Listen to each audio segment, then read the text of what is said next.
และมีหลายเผ่าชนดำรงชีวิตอยู่ห่วมกันอย่างเป็นพุทธแผ่นแน่นหนาแผ่นดินค้างผืนนี้แดนอัญมณีแห่งแม่น้ำของมีเสียงแค้นเสียงกองทางฮีตของประเพณีที่เป็นเอกลักษณ์ของแต่ละเผ่าเซนพาขวัญบุญกินเจียนบุญกระเดอและอื่นๆเหมือนดังคำก่อนที่ว่าประเทศลาวก่อนกี้หลายปีผ่านมามีห้วยน้ำภูผาประเพณีกล่าวไว้อ้ายเอื้อน้องง่ายน้อยลายเผาห่วงอุทธรทุ่งซาดลาวหูแจ้งจำปาบานเฮือนโหนทุกเผ่าสนเพียบพร้อมนำพาสร้างพัฒนา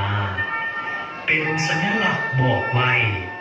ภาษาเสื้อซาดลาวจิตใจขาวแจ่มแจ้งฮีตของที่สูงทรงลงสู่เหนือและใต้ทั่วแคว้นแดนลาวจำปาเอ๋